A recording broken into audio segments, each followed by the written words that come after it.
Bom dia a todos. Hoje nós continuamos discutindo o texto do Gadamer, o problema da consciência histórica, e nós vamos discutir a conferência 4, o problema hermenêutico e a ética de Aristóteles.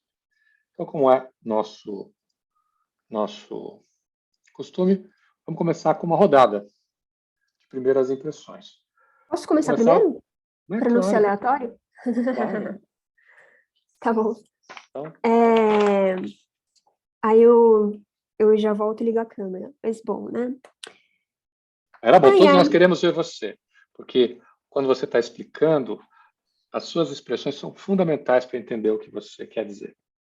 Todo mundo concorda, não concorda? Ó, viu? Sim, a gente nunca viu a Daniela. Mas eu vou problematizar isso de uma maneira socrática, né? Ou aristotélica, não sei. Vamos dizer assim, tipo, metodologia da ciência como é feito hoje, que assim as interpretações são levadas em conta, né? Assim, aí eu achei interessante esse ponto, que o Sócrates ele é geral, e ele define, assim, a ciência como o conhecimento, a atividade humana, a ética, como sendo algo, tipo assim, um bloco concreto, né? Na verdade, é até o Descartes. Ele vê dessa forma, né? Tipo, você vai... É como se você pegasse de Deus, né? A sua intuição para as hipóteses e tal. E, se a câmera tivesse ligada, vocês iam ver o gesticulando, assim, bem para cima, né? Levantando os braços e tal, efusivamente. Mas, então, é mais ou menos isso. É de um plano das ideias que não existe nesse mundo, né? Mas o problema... Aí, Aristóteles, muito inteligentemente, né? Ele analisa a questão, tá? O problema é que você tem que agir no mundo, não é só pensar o mundo, né? Você tem que agir. E aí nessa ação vai ter a dificuldade da aplicação do método. E aí cabem vários problemas éticos nisso, né? Por exemplo, você tem um bem geral, que a Terra seja toda livre de doenças. E aí você vai começar a matar os velhinhos, deficientes físicos, etc, etc. Claro que isso não é certo, isso não é um agir bem, né? Mas Você está aí muito tá... violenta hoje, Daniele. Vê que foi alguma coisa que você comeu ontem. Sim, sim. Eu tô com dor de cabeça, não sei exatamente do que se trata. Eu acho que é falta de sono, mas tudo bem. Então, tá, né? Vamos ver aqui. Então, tá. O Aristóteles, ele chega num equilíbrio entre o que ele realiza entre a herança socrático-platônica e a sua concepção própria de ethos, que vai constituir objeto de nossas análises seguintes. O que isso tudo tem a ver com a hermenêutica que o Gadamer está construindo, né? A hermenêutica de Gadamer. É que quando você fala que um homem ele vai agir, né, em determinado ponto, tal, que ele tem que se adequar à situação, adequar o geral ao particular, né, que ele está vendo, aquele homem que lê um texto que seria o tal do geral, o texto é o geral, ele naturalmente ele adapta ao particular porque ele é um ser histórico, ele está sendo influenciado pelo, digamos assim, seu objeto, que é a tal da história, entendeu? Tá aqui, ó, o conhecimento se encontra antecipadamente envolvido e investido por seu objeto. Isto é, pelo que ele tem que fazer, né? Que seria o tal do método. Então, a compreensão constitui um momento do devir histórico. Entendeu? Ele tá embebido, você quando lê um texto, você... Né? É a mesma coisa, é a mesma situação do problema de Aristóteles. É isso. Uhum. Legal. Obrigado, Daniele. Então, alguém quer ser em seguida? Temos voluntários? Acho que eu posso falar minhas impressões, na Então, vai verdade, lá. algumas dúvidas que eu fiquei ao ler esse texto, né? Aham. Porque eu ainda não via assistir, né, a última aula, então não sei aonde estão andando as discussões sobre Gadamer, né? Mas eu fiquei me perguntando, no sentido assim, aonde eu vou aplicar esse texto assim dentro da antropologia, dentro da prática da antropologia, né? Aonde que isso pode se encaixar? E no começo do texto, durante boa parte, assim, eu não conseguia ver como isso aplicava tão amplamente assim a antropologia. Eu acabei ficando com certas dúvidas, né? Um pouco mais ao final do texto, eu acho que isso se responde um pouco, né? Vem com essa ideia da percepção ética, né? E de como que essa ideia dessa maneira de se entender o mundo pode ser benéfica para a gente na antropologia, né? E só que eu pensei que aqui a gente dá para se aplicar esse texto muito também a muitas áreas jurídicas, filosofia, né? Com certeza. É, e aí eu só fiquei realmente com essa dúvida assim para trazer aqui para a aula sobre esse texto, mas de resto, eu achei bem interessante, principalmente essa última parte, que ele coloca esses 3 pontos, né? Que ele vai diferenciar a técnica da ética. E eu achei essa diferenciação, essa tentativa, esse diálogo, assim, de diferenciar a técnica da ética também bem interessante, né? Porque é algo que a gente acaba aplicando muito na antropologia quando a gente estuda teorias, faz diversos trabalhos antes de ir ao campo, chega no campo e aí é tudo diferente lá, né, do que a gente esperava. E aí a gente tem que se entender as coisas de maneiras diferentes. E aí foi um pouco disso que eu estava pensando durante o texto. Ok. Muito importantes suas observações, Guilherme. A gente vai voltar para ela. Temos mais voluntários? Posso falar? Então vamos lá, Caio. Ah, não, assim, né? Primeiro que acho que desde que a gente começou a ler Gadamer, eu parti desse questionamento da luz, assim, né? De ler procurando em como encaixar, né, para aplicação antropológica, assim.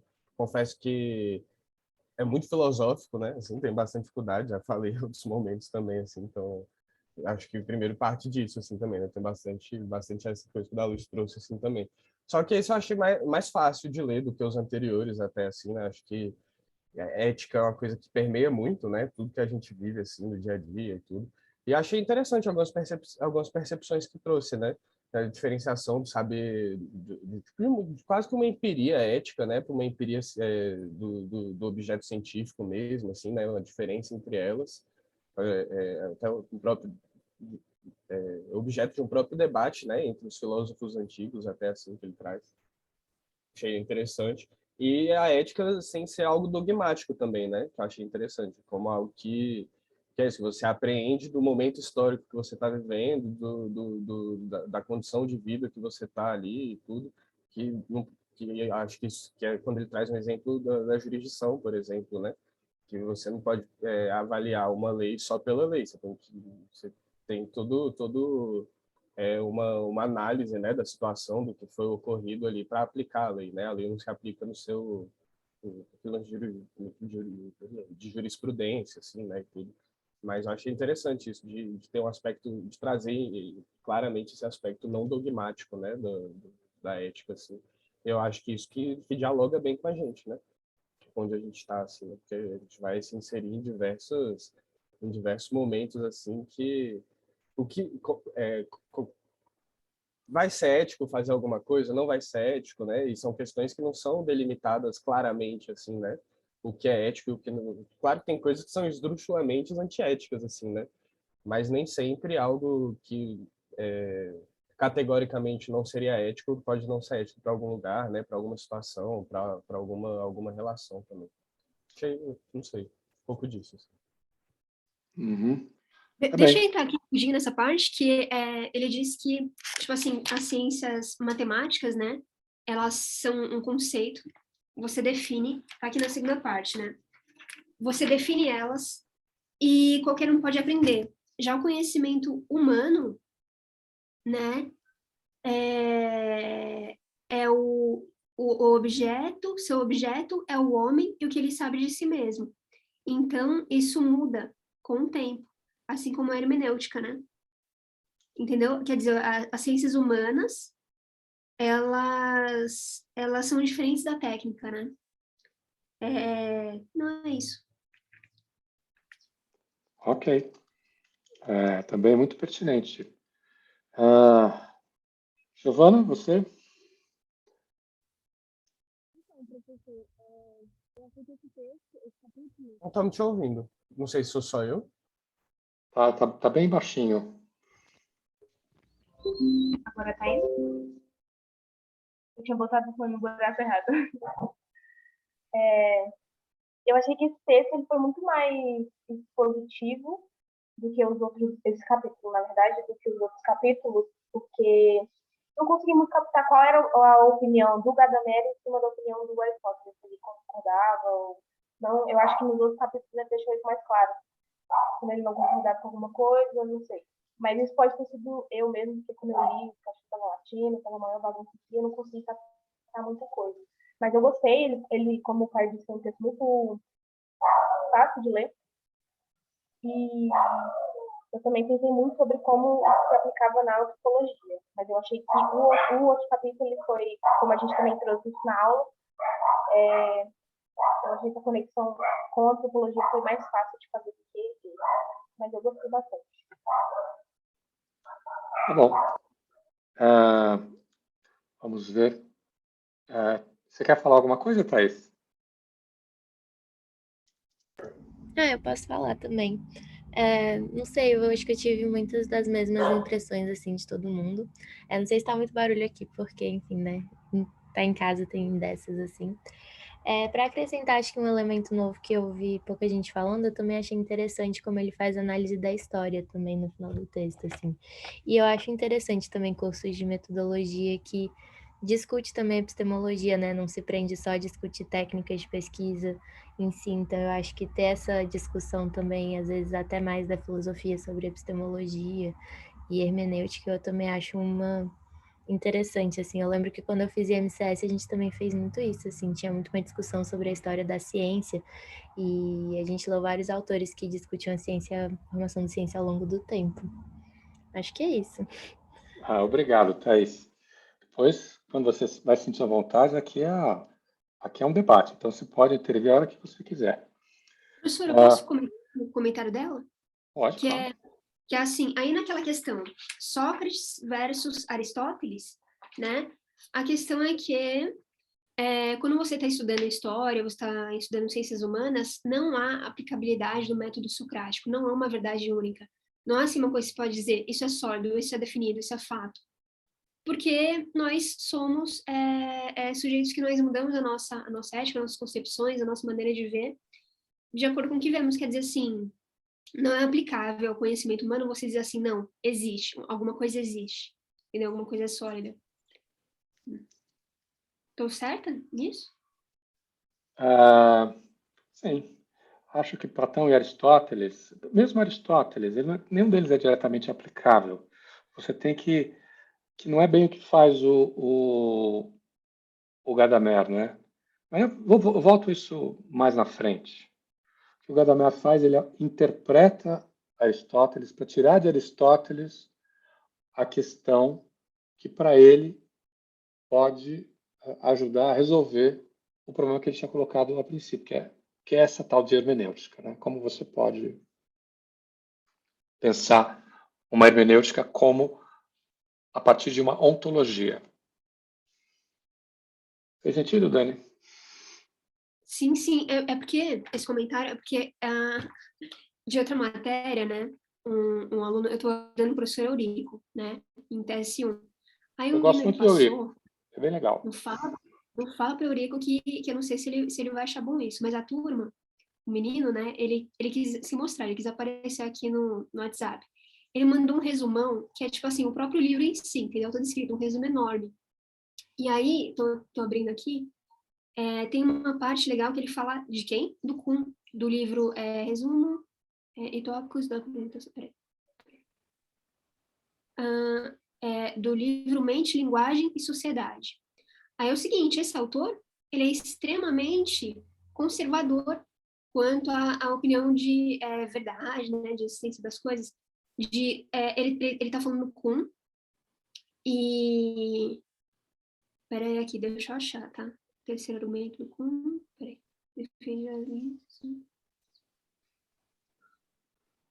Tá bom, ó, a partir, né, a ideia do Kuhn é assim, ó, a realidade passa por mudanças conforme essas revoluções científicas. O que tem por base a ideia de Aristóteles, que vive em uma realidade diferente. A ciência, então, a ciência para o Kuhn passa por etapas, sempre sob a ameaça de transformação, onde as teorias são substituídas por outras. O autor do livro rebate a ideia dizendo que, surgindo ou não novas teorias, não induz que há outras realidades ou que a realidade seja algo duvidoso pelos embates científicos, pois ele sempre foi a mesma de sempre, isto é, externa a nós. Ele diz que é uma realidade externa, que é fato. Ou seja, sei lá, aí o que eu acho que deveria ser, né? Em vez de você interpretar a ciência, em vez de você dar a sua opinião, como o Weber diz, né? Você olha e você dá a sua opinião. Você vai dizer, Hitler matou. Não vai dizer se isso é bom ou mal, se isso trouxe progresso ou não, né? Então, com certeza, o autor desse livro é um cara, ele escreve aqui para ciências sociais, né? Mas ele é um cara das exatas, né? Ele é um cara socrático, nesse ponto. Fica difícil de entender porque a gente não lê o livro, né, do que você está se referindo. Então, falando do coisa, mas essa questão da realidade é uma discussão enorme que a gente está tendo, né, na disciplina de indivíduo, cultura e sociedade, que a gente está lendo sobre a fenomenologia, e é super complicado. Mas, enfim, estava lá em Descartes, mas eu não quero entrar muito nessa história, não. Não vai brigar com o Eurico, dar tiro, esse tipo de coisa, tá? Assim, ó. Para que eu vou brigar com ele? Eu adoro o Eurico. Eu vou fazer isso. Tá bom, vamos então para Nayara. Nayara. Bom dia. Eu não tenho assim muito o que acrescentar, não. Eu gosto muito dessa discussão, né? Que ele também cita um pouco, assim, na minha visão, né? De metafísica, e eu acho só interessante essa colocação dele e forma, esse negócio da repetição e o hábito também que ele fala no início, que tudo isso, né? Se eu tiver errado, alguém fala. Porque, na minha visão, a repetição e o hábito, ele é como se fosse uma junção para a ética, né? Ok. Obrigado, Nayara. Você, Verônica.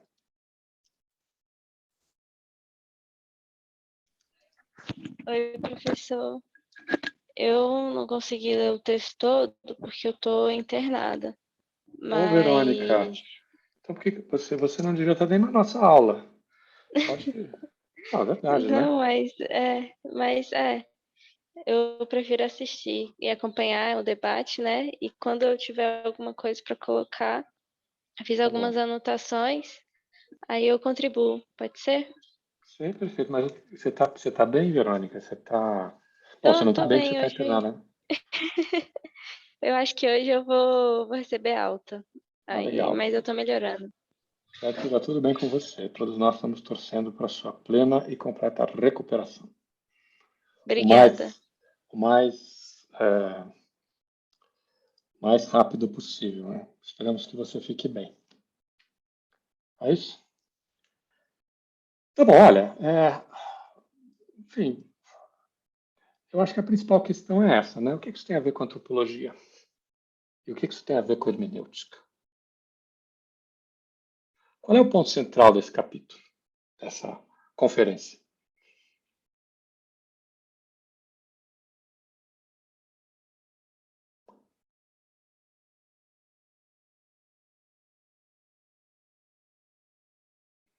Guys? O que você acha, Kai?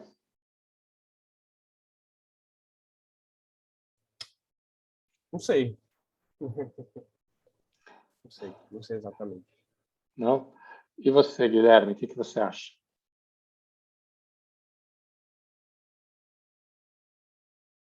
O Guilherme foi tomar um café. Você, Giovana? Professor, professor, eu não tenho certeza, mas eu acho que ele focou um pouco em diferenciar o ser humano ético do... Ah, não sei. Não sei. Não vou passar vergonha falando. O que está em jogo aí é o princípio de conhecimento. É uma coisa que a Daniele tinha dito, que é, vamos dizer assim, o método das essências, o mundo das essências, não se aplica à ética. Por que não? Porque a ética o que está em jogo na ética não é a episteme, é a phronesis. E o que é a phronesis? É a adaptação de uma regra geral a uma circunstância específica. Agora, como você adapta? Não tem uma regra para fazer essa adaptação. Tem a ver o quê?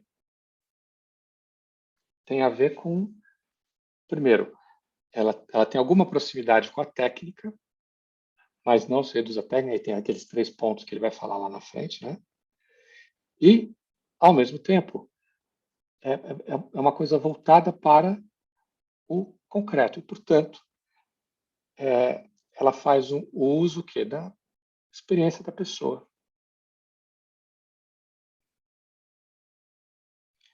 É uma coisa que se faz, não é simplesmente uma coisa que se pensa. Pensar eticamente não significa agir eticamente. E o conhecimento ético, conhecimento sobre a ética, ele não diz como aplicá-lo no caso concreto. Embora, sem o conhecimento da ética, você não possa, vamos dizer assim, ter certeza de estar agindo eticamente. Então, portanto, o que você tem? O conhecimento é importante. Você precisa tê-lo, sim. Mas como você o aplica? Isso não está dado pelo conhecimento. Fez sentido? Professor, agora você falando, me surge ainda mais uma outra dúvida, né? Além de se aplicar o conhecimento ético, como se forma o conhecimento ético, né? A gente fala muito sobre essa ética que ela é aprendida, né? Mas como que ela se forma e se ela se forma diferente em diversos lugares, né? Não existe só uma ética, não existe só um conhecimento ético, né? Aí você já está sendo antropólogo, né? Sim. Não consigo desligar. Não, você tem razão. Mas a gente, a ética, aí a gente tem uma distinção que Aristóteles faz que eu acho que é interessante, que o Gadamer recupera, que é entre o bem em geral e o bem humano em particular. A ética, nesse caso, é a boa vida. E o que é a boa vida? Depende. A boa vida para mim pode não ser a boa vida para você. Então, portanto, esse conhecimento, ele é um conhecimento, nós diríamos, antropólogos, que isso são categorias coletivas, né? Elas estão dentro de uma determinada sociedade. E no caso da nossa sociedade, isso pode ter a ver também com grupos diferentes, né? Então, a boa vida ela é diferente para as pessoas. Então, por exemplo, uma mãe de família e, vamos dizer, uma freira, elas têm concepções de boa vida completamente diferentes umas das outras. Qual é a melhor?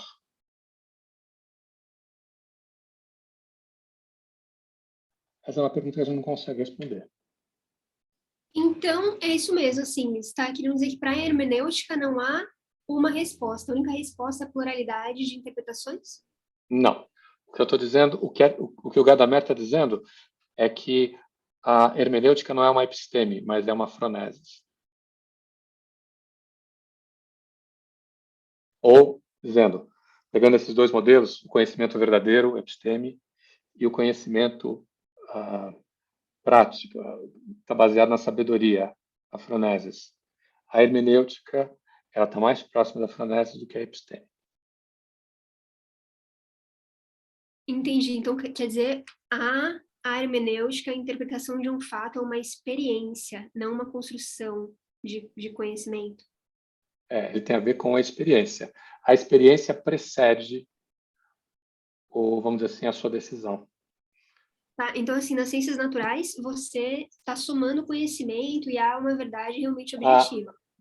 Pois é, mas isso não. Estamos nas representações, né? Se isso é verdade ou não, para quem leu Latour, é bem assim, mas tudo bem. A representação que a gente tem de ciência natural é isso que você está falando. Ou seja, na ciência natural, você tem a episteme, que é a verdade. E que depende do quê? Do método, que está lá no Descartes. Por isso que ele disse Descartes antes. A verdade, ela é o resultado da aplicação do método. E nas ciências, as Geisteswissenschaften, as ciências sociais, as ciências morais, a verdade não depende do método.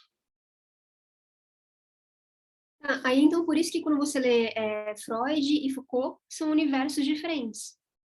Né? Porque eles veem o mundo de uma maneira diferente. Agora, você lê lá Foucault, ok? Foucault, como você vai aplicar o Foucault na sua situação de pesquisa?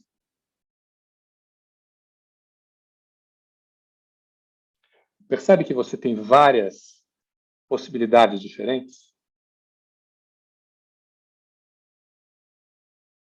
Sim, apesar dele ter, assim, uma linha que você pode dizer assim, ele está progredindo no conhecimento dele, nos trabalhos dele, cada um também diferente do outro, né? Sei lá, ele fala aqui sobre a loucura, ali sobre as prisões e... Você pode usar tanto o Foucault da microfísica como o Foucault da história da loucura. São Foucaults diferentes. E mesmo na microfísica, você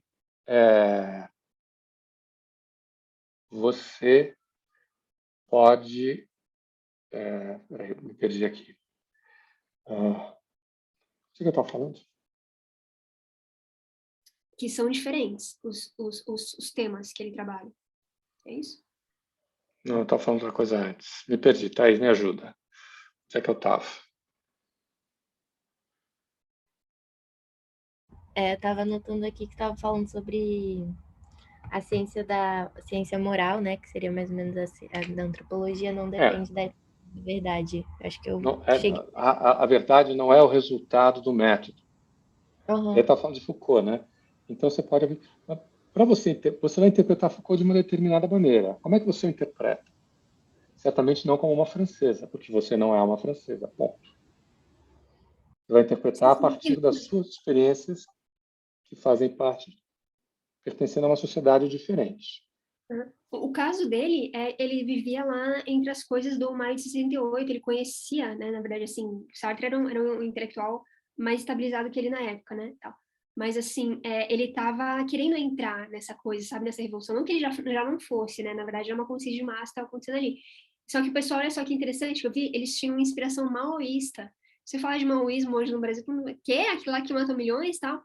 Naquela época o pessoal não via nada de mal em se dizer maoísta, né? Agora não sei exatamente o que é maoísmo, mas assim, quer dizer, o Foucault também estava, entendeu? Muito nessa coisa de eu sou de esquerda, vamos definir identidades, né?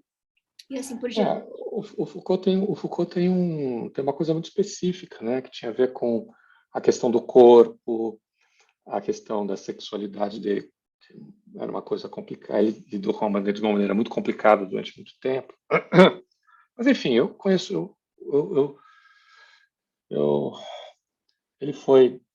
conheço as histórias dele da USP. Mas, enfim, não interessa. O ponto é, esses autores, eles não são imediatamente aplicáveis. Não é assim, você pega isso e coloca lá. Então, imagina o seguinte, coloca o conhecimento, modifique, vem falar assim, conhecimento da ética. Aristóteles diz que é preciso, ok?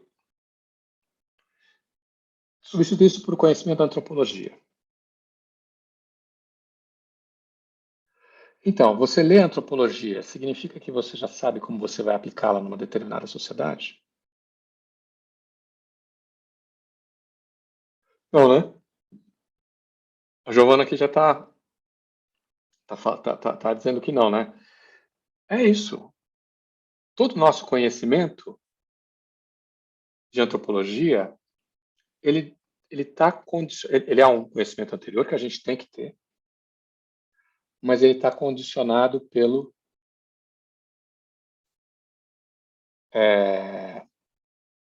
evento, pelo encontro, pela situação concreta, no qual você se coloca em relação ao outro.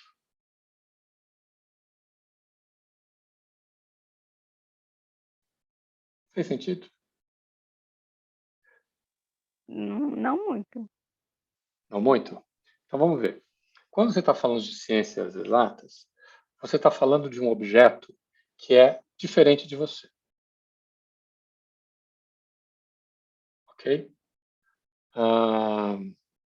Vamos dizer assim, a gravidade não respira, ela não tem medos, ela não tem representações, a gravidade não pertence a um grupo, ela não tem sociedade, a gravidade é uma força. Está lá, ela existe. Ela não dialoga conosco, você não consegue aprender a língua E vai, né? Ela não dorme. Então, quando a gente estuda antropologia, o que a gente está estudando? A gente, no fundo, está estudando o outro. Ou alguma coisa que a gente constrói como alteridade. Pode ser, por exemplo, a sua própria família, mas você tem que construir uma alteridade em relação a ela. E aí, o que você faz? O que te interessa não é exatamente o outro, mas é o outro enquanto parte de um grupo. Porque o problema é que você só pode estudar o grupo a partir do outro. Porque é somente nele que essas coisas estão colocadas. Existe grupo sem pessoas. O outro você diz a pessoa individual. Pode ser o outro, a pessoa individual. A pessoa individual fica complicado porque a gente já está discutindo isso. Mas há pessoas, ou as pessoas. Então, por exemplo, vamos supor, eu vou fazer um estudo sobre a família do Caio. Não existe. Quem é a família do Caio? São as pessoas que compõem a família. A mãe dele, a avó dele, os primos, os tios, as tias, né? A bisavó, a Luzia, né? A vovó Luzia. Então, é o quê? Para eu entender o que tem ali de coletivo, quais são as regras, os rituais e tal, com o que eu falo? Com o que eu faço? Eu fico observando, mas observar só não é suficiente. Eu preciso o quê? Dialogar com essas pessoas. Eu preciso lá conversar com a dona Luzia, com a vovó Luzia, eu preciso conversar com a mãe do Caio, eu preciso conversar com o Caio. Eu preciso ir eu vou lá à festa de 100 anos da bisavó dele, eu circulo, eu vou ao casamento, depois eu acompanho festas de família, Natal, eu traço árvores genealógicas.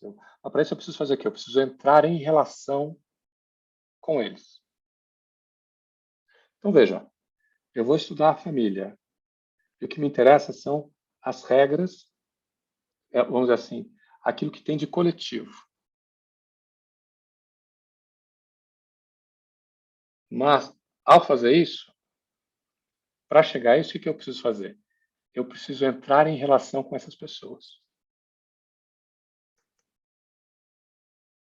E é nessa relação que eu vou aplicar o meu conhecimento.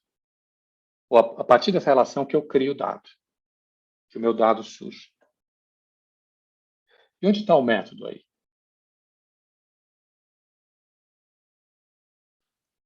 É isso, é isso. Esse encontro não pode ser reduzido ao método, não é simplesmente a aplicação de método. Tipo, o método, tipo, as regras. Não tem como botar regras. Tipo, Tem que etapas. ser, Ah, faz isso, depois isso, depois isso. Porque é, é o processo, né? é. Não tem assim, eu primeiro... como é que é o método nas ciências exatas? Olha, eu pego a tal substância, eu passo ela por um processo de decantação, um processo de coisa, depois eu junto uma outra substância, aí eu pego, faço... Eu vou tendo etapas.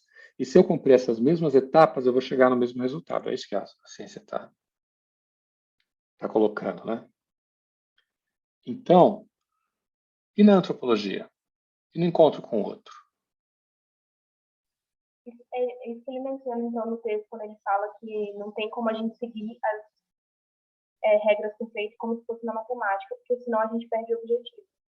Exatamente, porque os outros não são equações, os outros são pessoas. E qual é o ponto todo da hermenêutica? Esse é o ponto central que eu, vamos dizer assim, é um dos pontos centrais, se não é o ponto central que eu queria ser capaz de transmitir para vocês. Que é o quê? É a ideia de que a antropologia, mais do que qualquer outra ciência social, depois a gente pode pensar por quê, tem perfeita consciência de que o dado que ela é capaz de coletar depende do encontro, que, por sua vez, não se submete a nenhum método.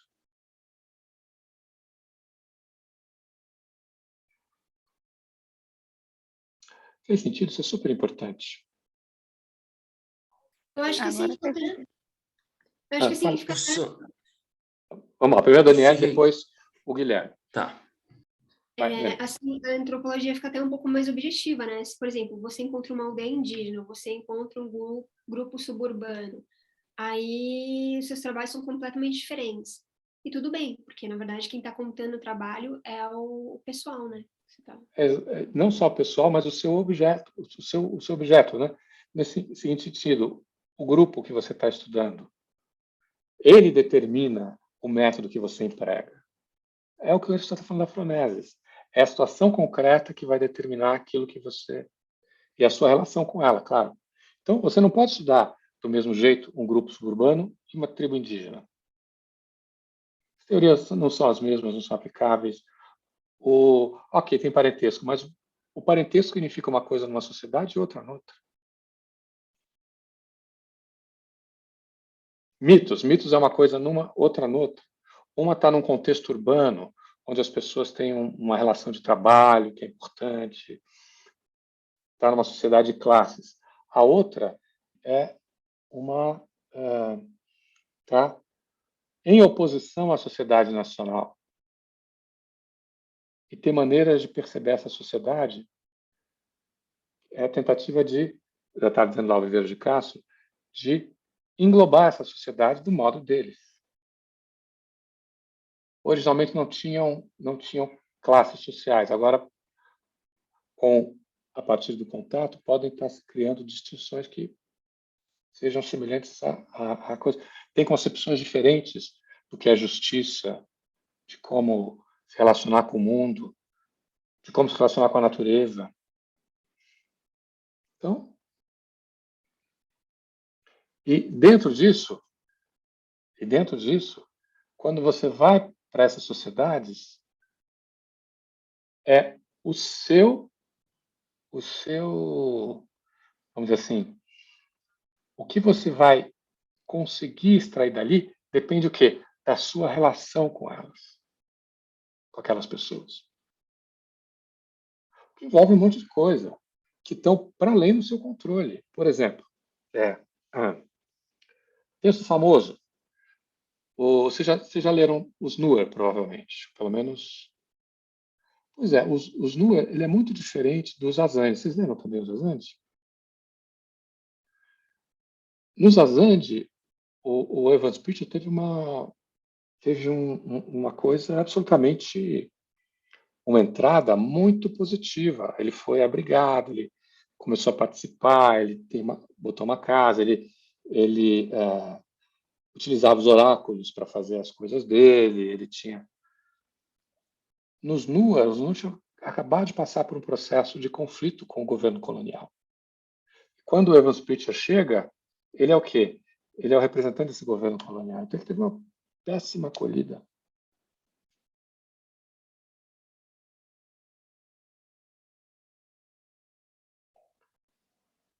Repara, é diferente.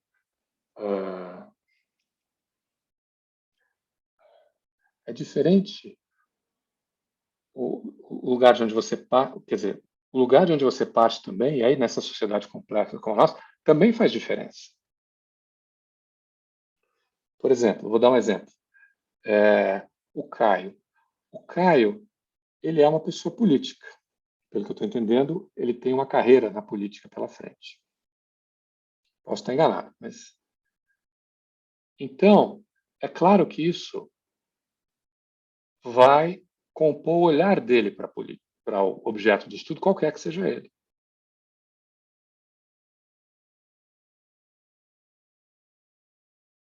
Não sei.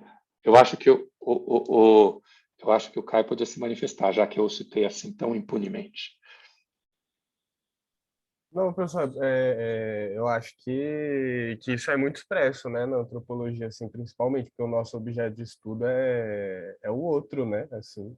Mas o nosso objeto de estudo é o outro, mas esse outro ele é criado pela nossa relação com ele. Sim, com certeza, pela nossa relação com o que a gente tem antes de levar para conversar com ele também, né, e com o que ele tem Exatamente. diante da nossa conversa com ele É também, é uma claro. interseção de relações.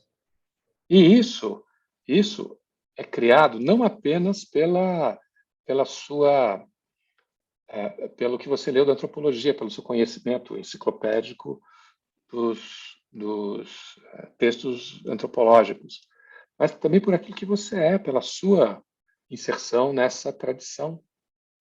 Porque nem todo mundo leu tudo sobre antropologia, você não concorda? E Da sua mais, você... posição, né, no estudo, da sua posição no mundo, assim. Claro, algumas coisas você prefere, algumas você tem algum tipo de literatura que você prefere, você tem algum tipo de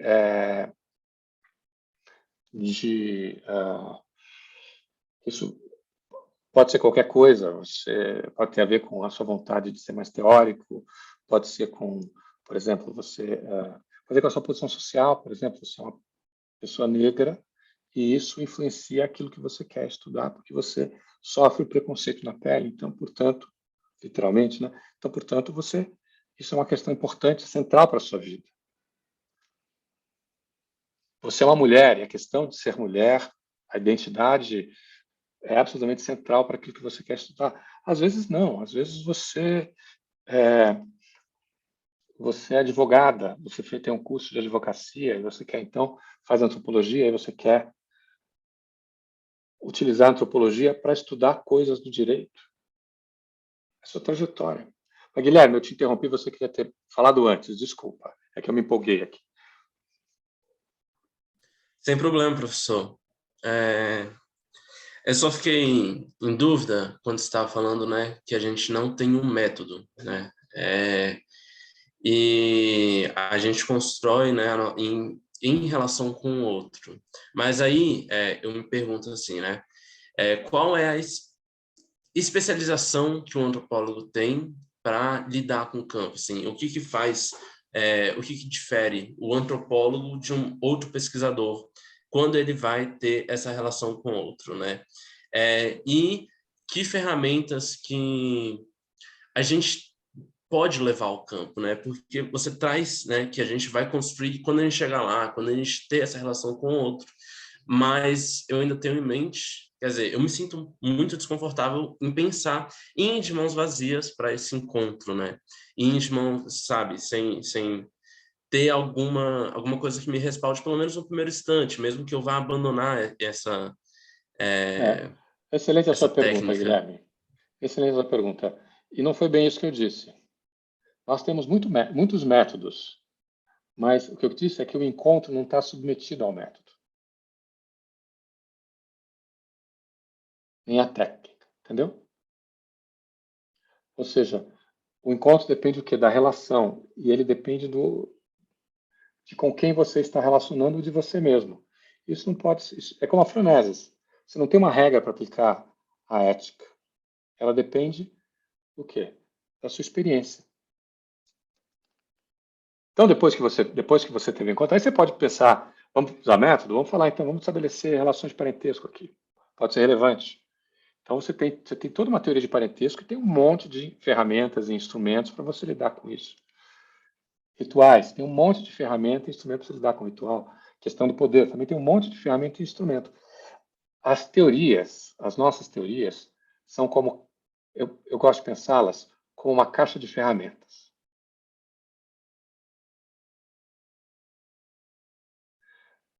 Que você vai utilizar de acordo com o que seja mais, do seu ponto de vista, mais apropriado numa determinada circunstância.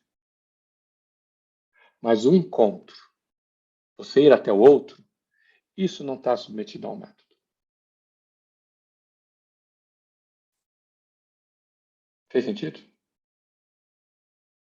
Fez sentido. Deu para entender melhor agora. Ou seja, no fundo, esse é o grande problema da etnografia, métodos e técnicas, método etnográfico. O que é o método etnográfico? É um encontro. Aí depois você tem técnica, tem um monte de técnica. A gente vai estudar aqui na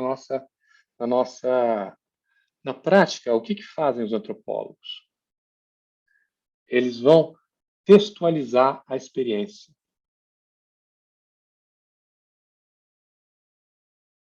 Então é como se fosse uma etnografia, são fases, vamos dizer assim, passos de textualização. Você escreve um diário etnográfico, um diário de campo. Aconteceu isso, aconteceu aquilo, eu fiz isso, eu fiz aquilo, pá, pá, pá, pá. Você vai escrevendo. Chega um momento que você vai fazer o quê? Você vai pegar, olhar aquilo como o quê? Como como um dado, né? Aí você vai discutir não mais o que aconteceu, mas o que você escreveu sobre o que aconteceu.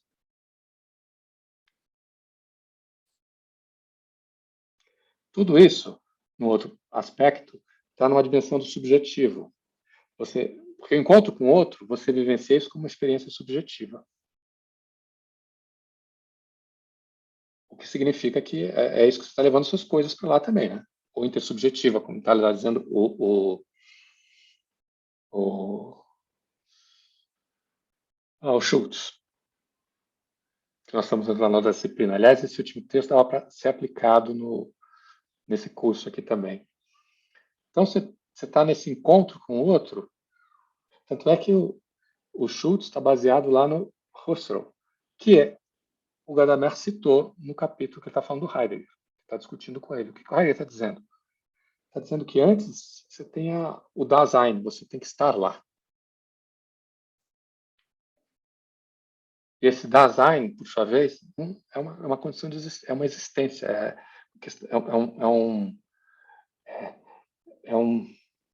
não pertence à epistemologia, pertence à ontologia. Você sabe qual é a diferença? Epistemologia é o que eu posso conhecer. Ontologia é o que é.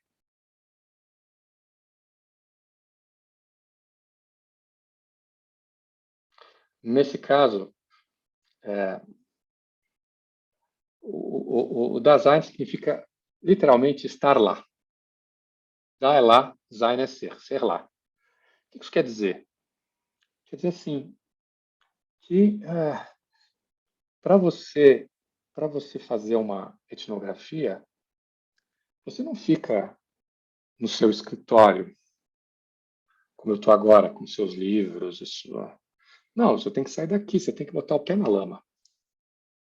Às vezes literalmente, às vezes metaforicamente. Aliás, uma parte. Na época que eu entrei na UNB, você podia decidir por ciência política, sociologia, serviço social ou antropologia. E eu fui para vários lugares e tal, eu fiquei em sociologia, antropologia, até que, para mim, o que me atraiu na antropologia no primeiro momento foi isso, o fato de que era um conhecimento com o pé na lama. Você não estava à distância olhando o mundo, você ia lá. Você tinha que encontrar isso, você tinha que se expor à diferença, à alteridade. Né? Então, o que o ponto todo disso? É que o encontro é uma condição ontológica. É uma experiência. E essa experiência, por sua vez, ela pode estar aivada de teoria, ela pode estar cheia de métodos, ela pode ser cheia de mas ela não pode ser determinada por eles. E daí você entende como que a antropologia ela se permite ela se permite ela se permite que o outro diga que ela está errada.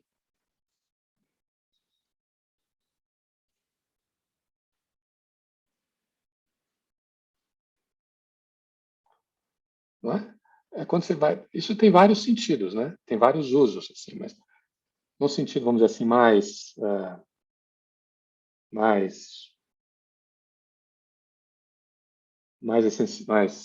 abstrato, você está no outro. Quando você vai a uma outra sociedade, historicamente a antropologia não estudava a sua sociedade, mas a outras sociedades. Quando você vai para outras sociedades, você está essencialmente, bom, essencialmente é ruim, né? Você está disposto a colocar as suas categorias em questão. É interessante. São aquelas que vêm da sua sociedade. Elas podem estar absolutamente erradas. Está lá em todo lugar. Malinowski, quando diz que o Homo econômicos não está falando nada dos holandeses, não tem como dizer que as nossas parentesco, quando diz que o nosso sistema de parentesco chama-se esquimó, vocês sabiam disso?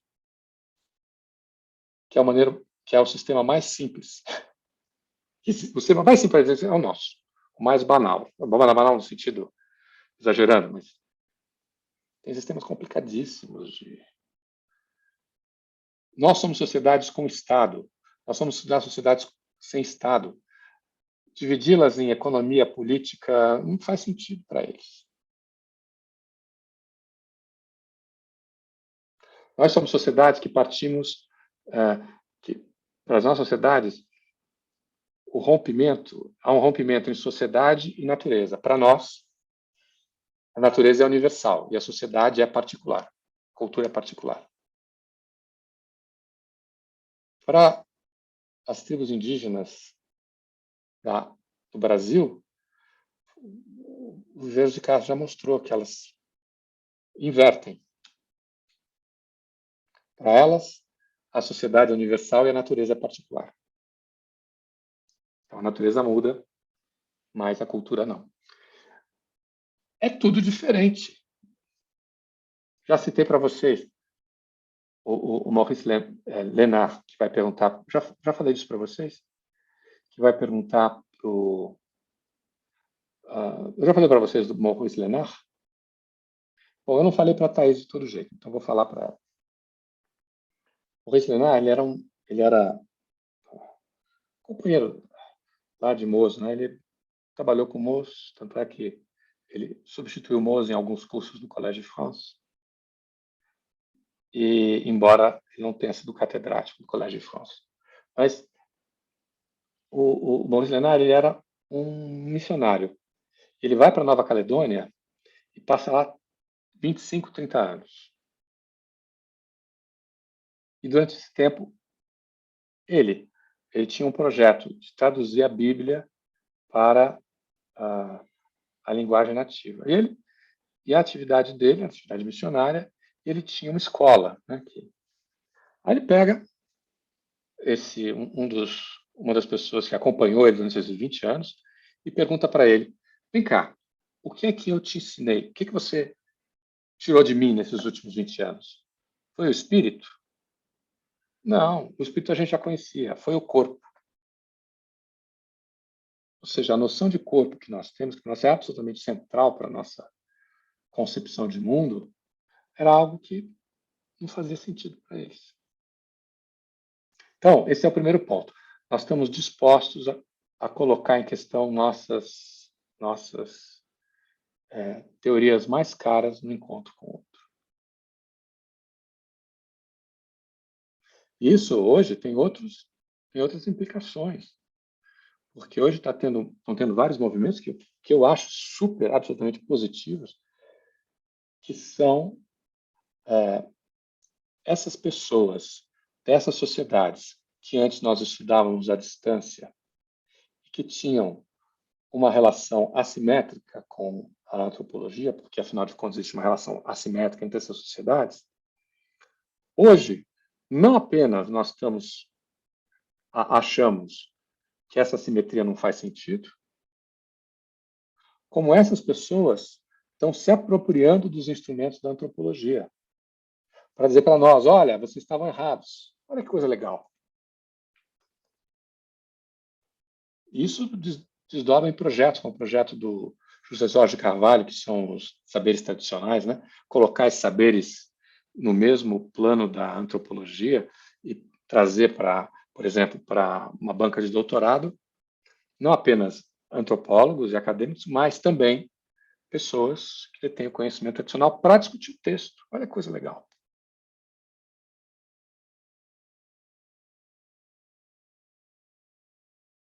Já estamos começando a discutir coisas como a epistemologia indígena, por exemplo, ou seja, uma epistemologia baseada no conhecimento tradicional dessas sociedades. Olha só, coisa riquíssima, onde nós podemos chegar. Eu ando bem animado.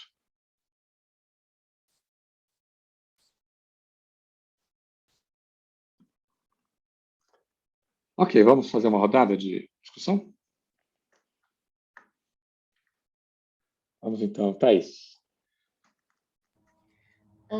Eu ia comentar uma coisa que eu achei interessante do texto, é justamente também a definição de ética que ele faz. Eu acho que a primeira vez que a gente ouve a palavra ética, a gente já pensa no nosso próprio entendimento, que tem até uma moral muito cristã, de verdade, de como que você enxerga isso. Então, logo quando eu li o texto, isso foi uma coisa que eu fiquei pensando também, sobre como ética, na verdade, pode ser esse entendimento, essa percepção de mundo, né? E aí eu achei interessante como que esse entendimento sobre o outro passa pela nossa ética e está condicionado. Então, sim, tem um lado de você estar condicionado ao próprio indivíduo que está fazendo aquele e é a pessoa que você vai construir essa relação desse encontro, né? Esse foi um ponto que eu achei muito interessante do texto. Você falou uma coisa super importante, porque o que é ética e o que é moral? Né? Então, você vai pensar em Durkheim é uma coisa, você vai pensar em Weber é outra, né?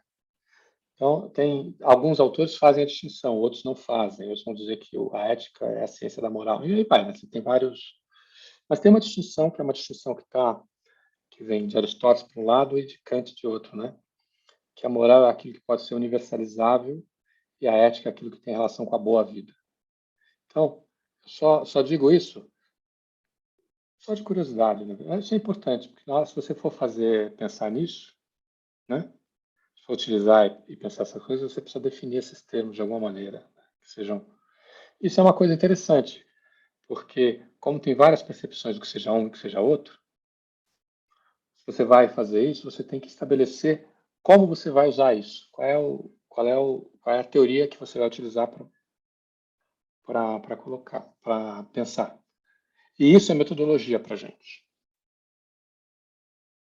Agora, essa metodologia você só pode usar a partir do momento que você vai pensar alguma coisa, né? Que é o que? O resultado do encontro. Vamos lá. Dani, quer dizer alguma coisa? Só seus comentários.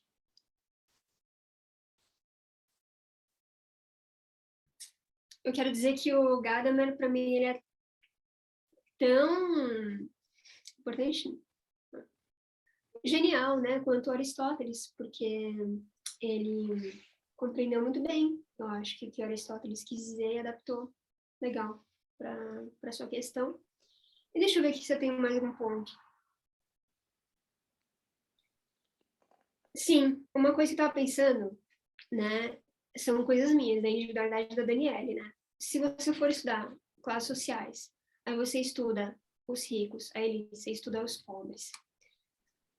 Você deve tomar partido, você não deve tomar partido, porque, por exemplo, se você fala assim, porque os ricos, eles são muito sovinas, eles são isso e aquilo, tá bom, eles só pensam neles mesmos. Se você fala dos pobres, você vai falar, a música deles é ruim, eles se vestem mal, tipo assim, qual que é o ponto da ética também, né? Será que caberia uma coisa assim? Qual que seria o ponto do não dizer e tal? Porque se você falar também mal dos ricos e especificar esse, aquele e tal, você pode, como acadêmico, ter sua carreira também destruída, né? Então, às vezes, até uma coisa é verdade, fulano é corrupto. Tal classe empresarial é corrupta inteira. Mas aí você também pode estar entrando em problemas, né? Eu acho assim. De novo, é afronases. Você não tem uma resposta a priori disso. Eu posso fazer várias considerações. Por exemplo, primeiro, corrupção. O que é corrupção? Nós temos, e eu tenho trabalho sobre isso. Nós temos, e é uma coisa que eu me preocupei bastante, porque tem a ver com a minha pesquisa que é sobre o Congresso Nacional, e isso, política tem, né, tá? Mas o primeiro problema é a definição de corrupção. Nós temos uma definição de corrupção que é muito ampla, que tem a ver com uma certa maneira de olhar o político, que é a ideia de que o político devia ser alguém que devia pensar no Brasil e não nos interesses particulares.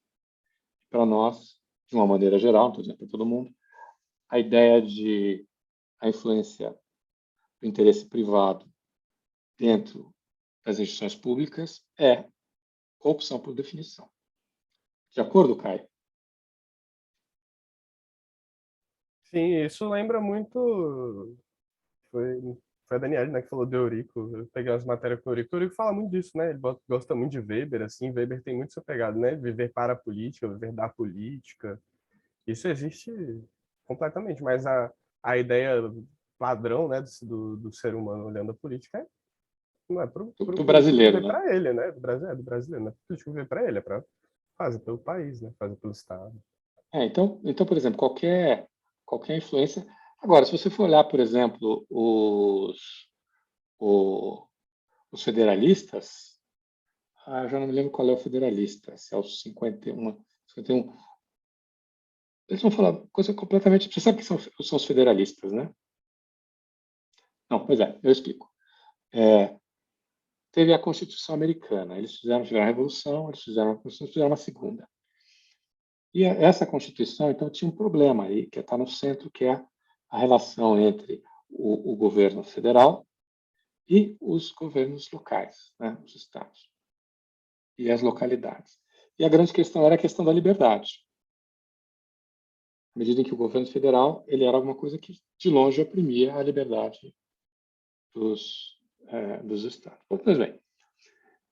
E, então, você teve dois textos que acabaram surgindo aí. Um é o federalista e outro é o antifederalista. O federalista, ele foi um texto escrito por Potts. Na verdade não é Potts, é o Hamilton. Peraí, vamos ver aqui.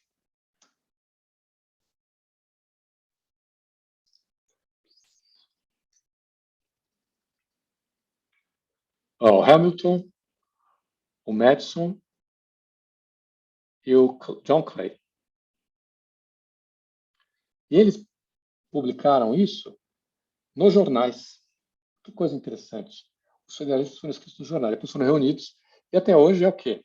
É um texto de interpretação da Constituição Americana. E lá nos federalistas, eles vão falar o seguinte: olha, nós não vamos confiar na boa vontade de cada um. Nós vamos confiar que cada um vai defender o seu interesse. E defendendo o seu interesse, vai ajudar a União. Ou seja, é algo completamente diferente da gente.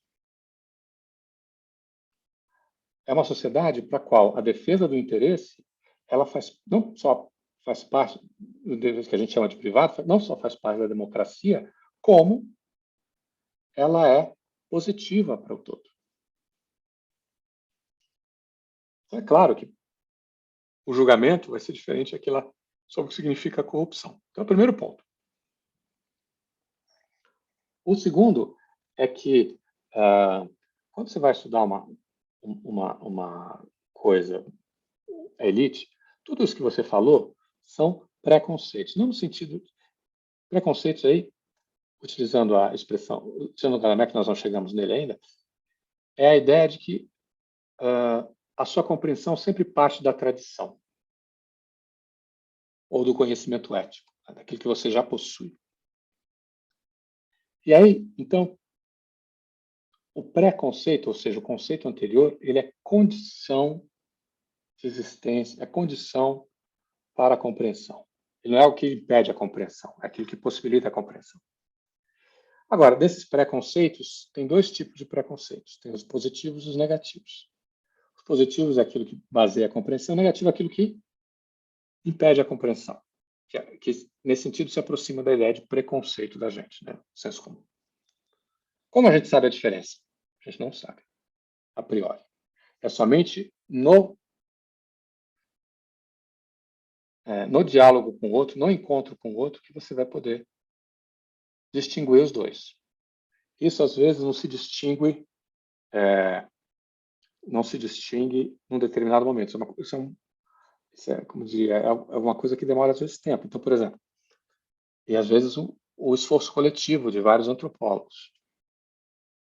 Por exemplo, algo que baseia fundamentalmente o estruturalismo levi-straussiano é o rompimento entre natureza e cultura. Hoje, nós já sabemos que isso é complicado aplicar nos outros. Então, como é que fica?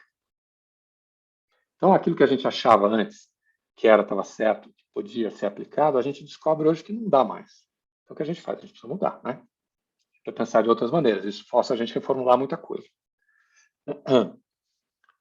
Então,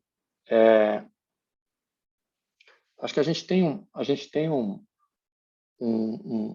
saber cumulativo, mas não no sentido de que o Kuhn estava pela ciência normal, né? Que vai se aproximando da verdade, mas é um sistema acumulativo na medida em que a gente vai multiplicando o número de vozes que vão discutindo um determinado assunto. E que, por sua vez, oferecem possibilidades para as nossas maneiras de ver o mundo. Então, assim, aí eu teria um conselho prático, né? Todas essas dimensões que você mencionou me parecem estar muito mais próximas dos preconceitos negativos que dos positivos. Então, o que eu sugeriria nesse caso é não tomar partido desses preconceitos, mas descrevê-los.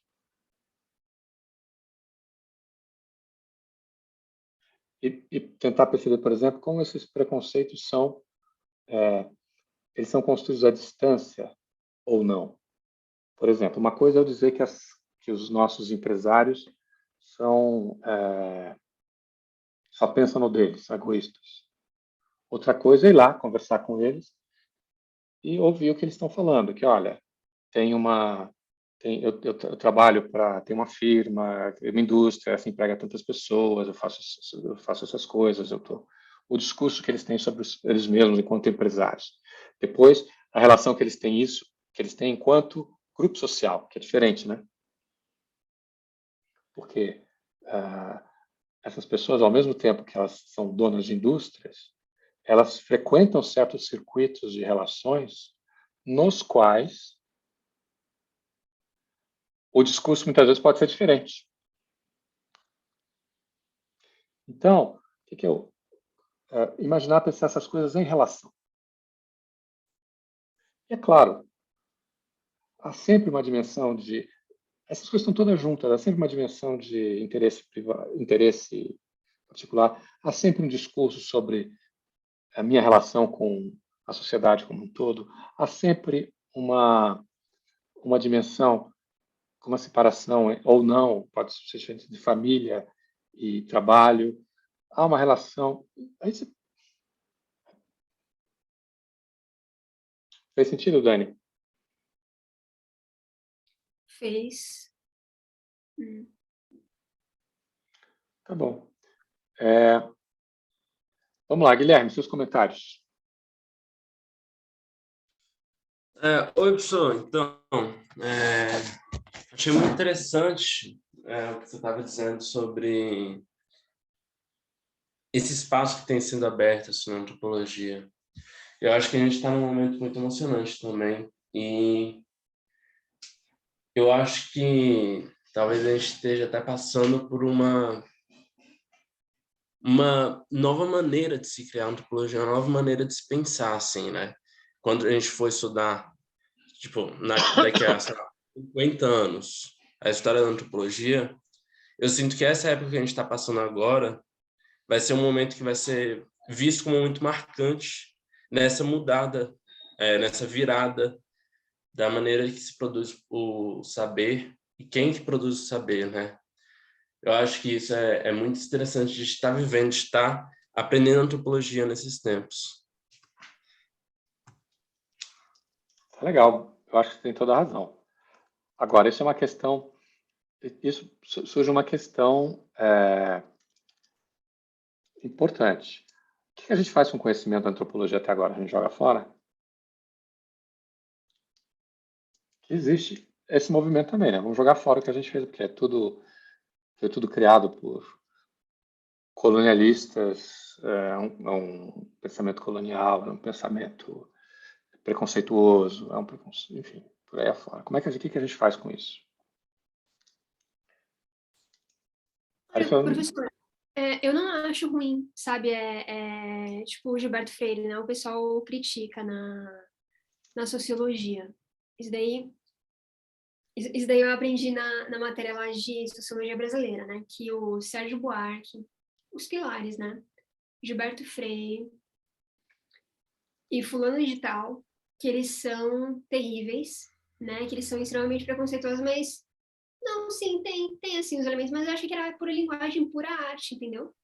Eu achei que eles estarem trabalhando a coisa foi interessante. Agora, quando a gente lê os próprios negros falando deles mesmos da sua situação, entendeu? Eles com uma intenção de melhorar enquanto classe, enquanto conjunto, né? Aí eu vi a diferença, sim. O que é uma sociologia séria e o que é uma sociologia diletante, né? Uma sociologia branca. Eu achei engraçado. Mas eu acho que não. Eu acho que tem razão, é isso, mas você não vai ler Gilberto Freire pensando que você vai aplicá-lo integralmente no dia de hoje. Não é isso, não é isso. Eu acho que esse é um ponto também. Jogar fora o passado significa que nós corremos o risco de repeti-lo, né? E muitas vezes nós somos mais generosos com os outros que estão distantes de nós do que aqueles que estão próximos, que pertenceram ao nosso passado.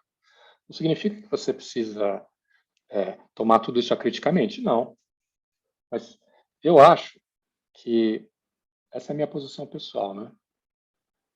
Que a gente tem que se apropriar desse passado. Inclusive, para transformá-lo, para dizer outras coisas, né? Então, é claro que Gilberto Freire não conta toda a história, mas ele conta uma parte dela.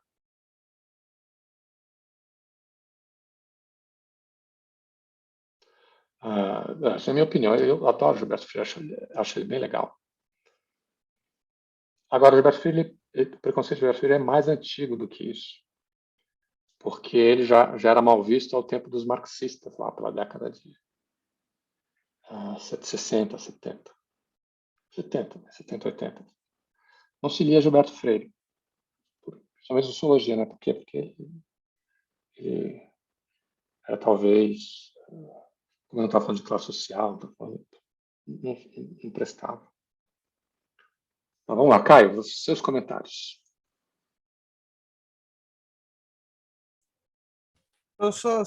Sobre o texto não tenho muito a acrescentar assim, né, sobre essa discussão, mas quando você trouxe o aspecto da corrupção, né, assim, esse debate assim, fiquei com algumas coisas, pensando em algumas coisas aqui, né, assim, a Daniela falou um pouco também, fiquei pensando em algumas coisas. Porque, de fato, né, assim, o nosso conceito de corrupção é muito amplo e a gente atribui ele à política, né, assim, a gente esquece do conceito na vida real, assim, né, no nosso dia a dia, que existe também, mas eu acho que não é nem um objeto tão de discussão assim, mas existe. E existe na vida real em contraponto com a política, né? Por exemplo, a gente chegando no período eleitoral agora, isso fica muito evidente.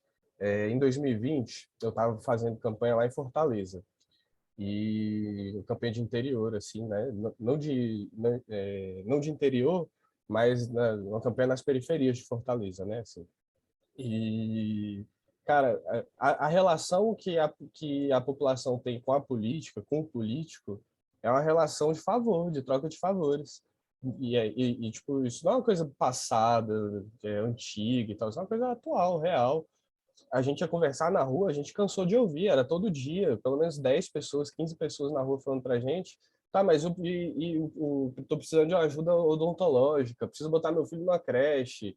E essa troca de favores, né, que baseia na política, assim, a relação de contradição da corrupção eu acho muito grande, porque à medida que a gente espera favores, né, que a população, que parte da população, boa parte da população espera favores dos políticos, quer que os políticos atuem também pelo país, né, pelo Brasil como um todo e tal. É, É muito delicado, eu acho, falar disso, até dentro dos próprios partidos, dentro das próprias campanhas, tá? É remuneração atrás de remuneração para fazer campanha, um sindicato para botar a gente na quando rua foi essa hoje, sua, pagando gente para ir quando para a foi sua rua, sabe? experiência de campanha que você falou lá em Essa agora Fortaleza? foi em 2020, campanha de vereança. Ó, eu estou terminando um texto sobre isso, eu vou mandar para você. Aí você comenta para mim, Legal. para ver se isso tem a ver com a sua experiência ou não. Então, isso é Não, e legal. Se agora, vocês agora quiserem. aqui também isso já está evidente, a gente procurando gente, né, assim, preparando pré-campanha e tudo. É, acho que tem muito a ver com a carestia que a população está vivendo um momento de político, assim, né, de conseguir levantar mais dinheiro também. Mas, cara, tipo, pessoal, e para panfletar, quanto é que vai receber? Que não sei o que, sabe? Umas coisas assim, tipo, Eu acho que eu acho que a dádiva, ela tem uma, o favor tem a ver com a dádiva, né? Com essa ideia de você fazer favores interessados, mas tem a obrigação de retribuição e tal. Mas tem várias razões, né? Assim, só para falar de uma, né? É, tem uma, eu acho que a importância da dádiva tem tem a ver com uma contradição central da nossa sociedade, que é a ideia de que a política não deveria ser só você ser instrumento do interesse de outro. Mas você é uma pessoa, você tem um lugar no mundo, que isso tem que ser reconhecido. Por outro lado, a gente está numa sociedade de interesses. As pessoas têm claramente interesses. Como se resolve essa contradição? Nós não temos algo parecido como tem o que está expresso no federalista, que é a ideia de que o interesse de cada um ele acontece dentro de um todo e, portanto, ele beneficia esse todo. Para nós, essas duas dimensões estão desassociadas. Mas eu vou te mandar o texto e depois a gente conversa mais. massa, legal, Você... gostei. Tá bom. Giovanni, você, comentários. Professora, eu não tenho mais comentários sobre o texto. Só sobre a aula mesmo, eu tô gostando muito. Eu gosto muito das suas aulas. Obrigado. É mais gentil do que eu mereço. E você, Nayara, tudo bem? Comentários, sua reação. Tudo bem, assim, gostei bastante de hoje porque me trouxe uma perspectiva diferente da antropologia, né?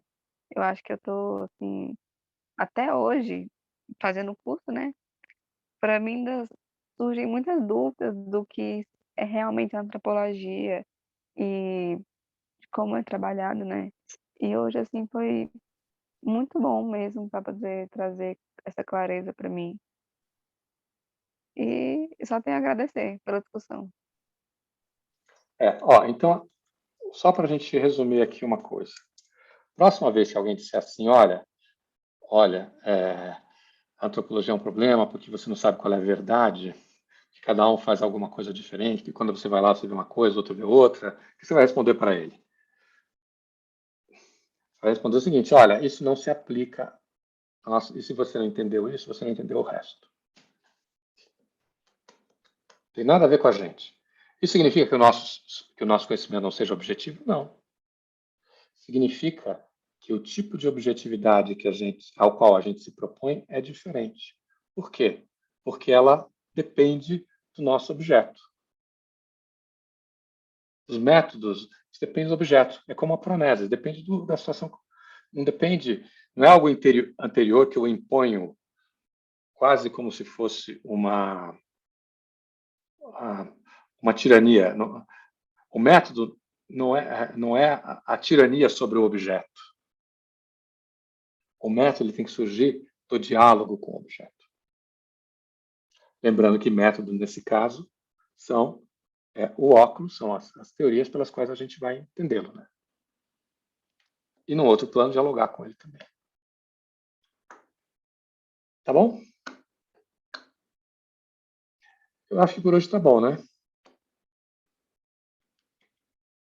Então tá. Sim, eu tô feliz que a aula tá acabando.